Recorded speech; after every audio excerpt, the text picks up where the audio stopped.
Time for the one meatball review of the Ooni Koda. Should be a lot of fun. Everyone deserves great pizza, and I'm about ready to have some with this. Ready to go for the unboxing. Ooni is a Scottish company with an office in London, and this was designed in Scotland in the London office, but it's manufactured in China. So it says open this end up, that's important. Let's see what we got inside. It's like another box with pictures of scrumptious pizza napolitano. Look at that. Oh, this is what we're going to be doing in just a few minutes. You got your simple and easy instructions here. The back of that. Inside. Crack that baby out of there. Looks like a nice stone. This is the 12-inch version. There's also a 16-inch version of this. And inside,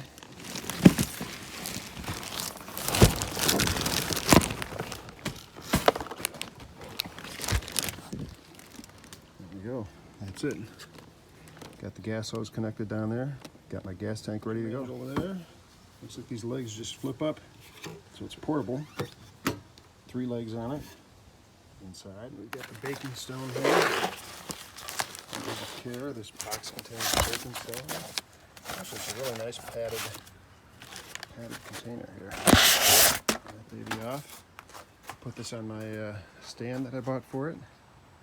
It's got this here. And then in the back, got the ability for the gas right there. Let's put this inside.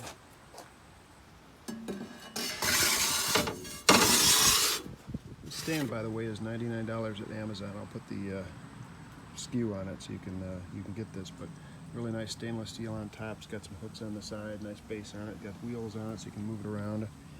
And then it's got the holder here for your propane tank. It's a standard connector, just like any barbecue. Put that baby up there.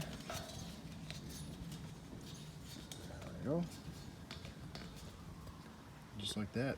Turn this bad boy in, gassed up, and ready to go. There you go, you got your flames going in there now. It's got an automatic igniter on it. You push that button in, hold it down until you hear the click, and you hear the flames. You're going to preheat this for about 15 minutes. Let's crank up this sauce here. It's pretty simple. I've washed these Romas fresh out of the garden. I just like to cut them a couple times like this here. Dice these babies all up.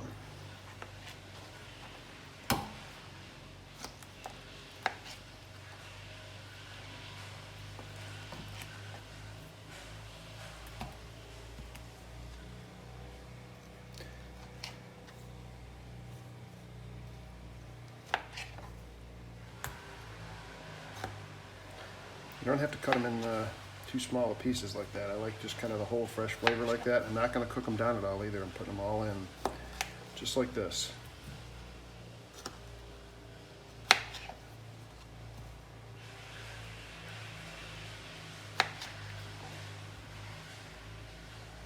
So what's great about this time of the year is these come straight out of the garden. A couple of them are still warm. Just picked them a few minutes ago.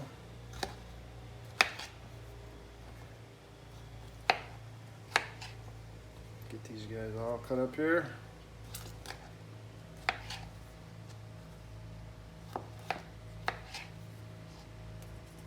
I like to use a little garlic powder.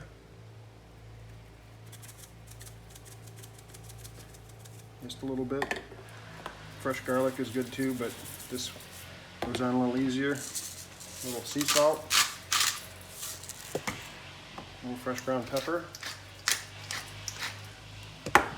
tiny little bit of oregano,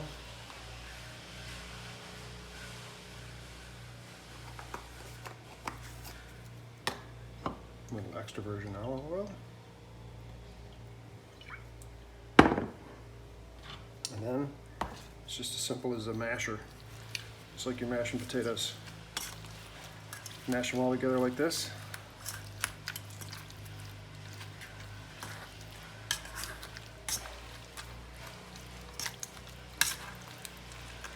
Sometimes if you like it a little spicier too, you can add a little crushed red pepper in there. since this is the first grouping with this new pizza oven, I'm going to keep it to the traditional.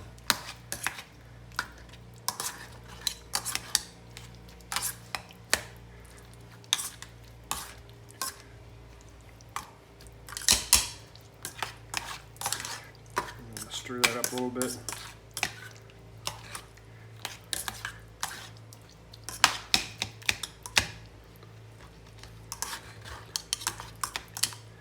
And put it in the refrigerator for about 15-20 minutes. Let it coalesce a little bit. Be ready to go. Okay, next up, it's the dough. It's been rising. I'm going to work it up a little bit using Caputo double lot flour and tipo. So this has been rising all day here. I'm going to work the dough up, get it to the right consistency. Scrape all the edges here. Make sure we're getting that all down. When you work with the dough for a long time, you get a feel for the moisture content. The key to the good dough is making sure you've got the right moisture content in there so it rolls out. It's got the right consistency.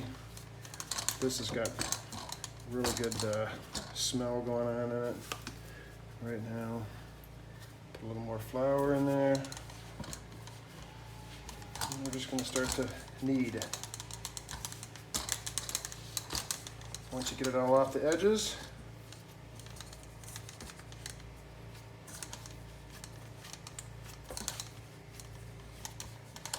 it's kind of the one meatball method. So it's feeling pretty good. It's not sticking to my hands. You can see it's kind of smooth when you start to pull it over like that. You're rolling it over, tucking it under. Rolling it over and tucking it under.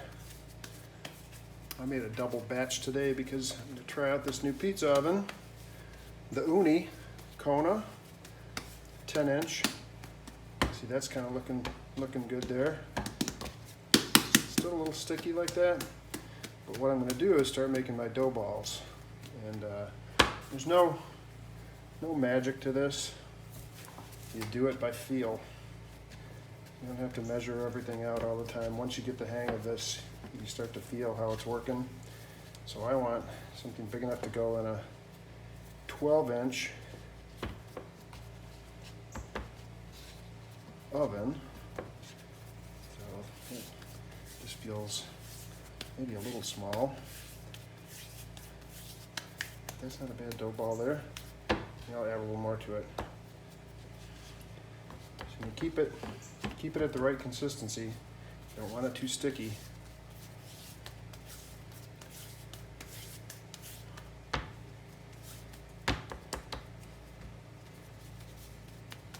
Once that's all done, it's your nicely formed dough ball. Got a pan here with some oil on it. California pan, and I'm just going to set that down there like that. And I'm going to make another one. You can let these sit overnight in the refrigerator, or if you're impatient and you want to just use them like this, you can also do that too. But they rise and a little crisper and chewier if you let them sit for a little longer.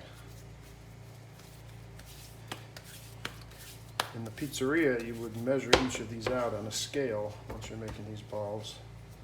But since you're making this at home, this is free for everybody that's eating them. So I'm gonna put another one down there. Let's make another one now. Again, a little flour on it. Keeps it from getting too sticky. Knead it one over the other. You'll get the feel of this after you've done it a couple hundred times. You don't want it too sticky. You just want it to be pliable, something you can work with. Nice and smooth, doesn't stick. Boom. I'll make 2 more out of this. A little more more flour. Again, this is Tipo 00 double aught. Call it double aught because it's got a little more gluten in it than most flours, which helps with that crisp, crunchy edge on the outside and a nice chew on the inside. The Wan meatball away. That's a Wanda meatball right there. Wanda meatball. You get no bread with Wanda meatball. And then one last little one here.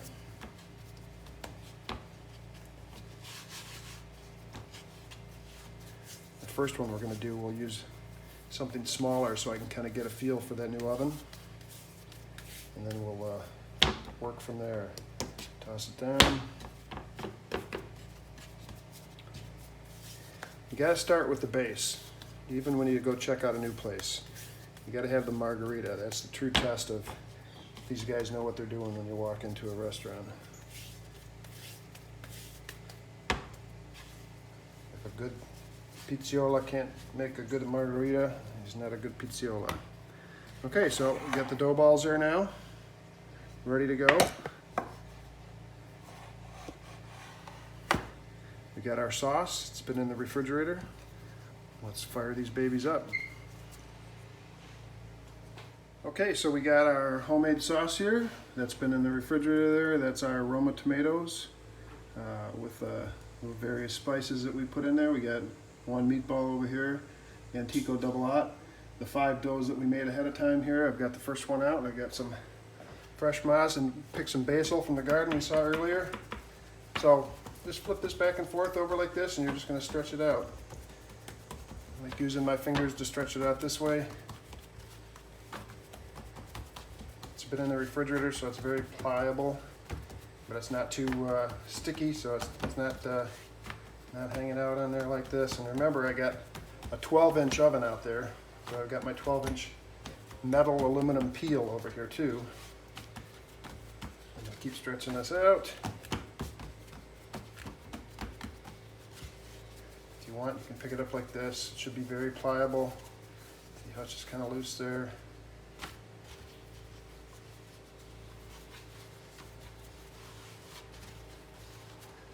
Like I said, no one's paying for these, so they don't have to be perfectly round or perfectly measured.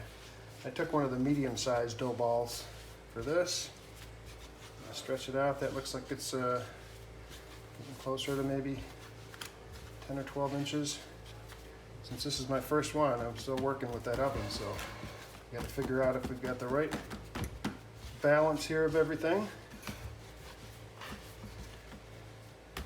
You don't want to go too crazy on the toppings on this because you want this to be nice and crisp. Have a good char to it. Yeah, that looks good. I like that.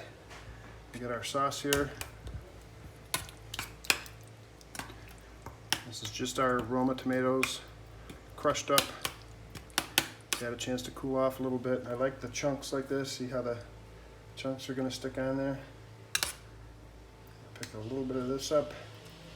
Spread that around a little bit. Nice fresh tomato.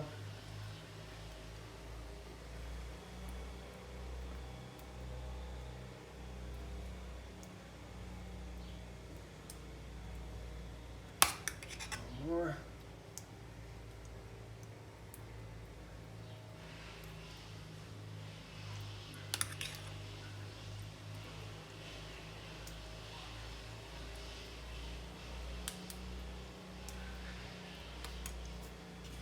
Some mozzarella balls here.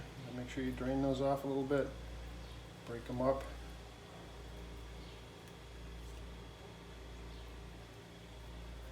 Nothing too crazy again.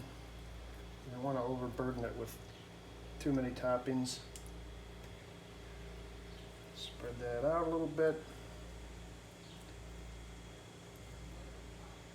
What is that? Just a little bit more. So I used 3 balls on that. And I've got some of my fresh basil from the garden. I use scissors to cut this up, don't use a knife. You can tear it if you'd like to. Some people like putting whole pieces on, but I want to taste it in every bite. So I like to cut it up.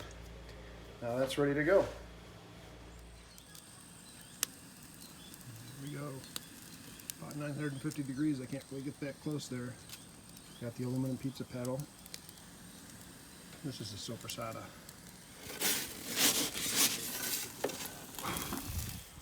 That's what happens when you got a little sopressata in there. It gets so hot and it's burning. Look at that baby. Woo. Nice sopressata that we just finished up. Nice and ready to go. This is the front edge, first piece to put in there. So good up crust there. Very nice.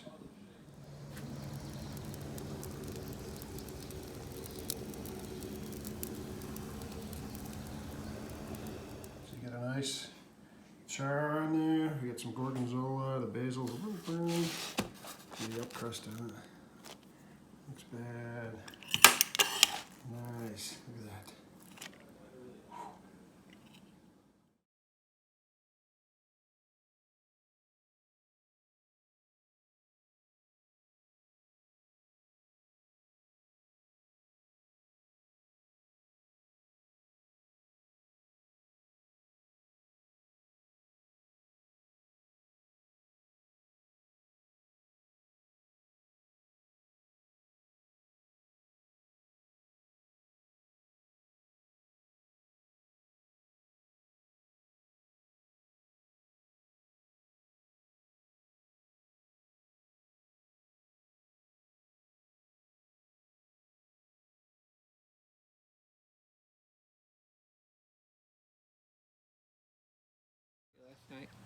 Perfect there over in its spot, just sits there nice and hot.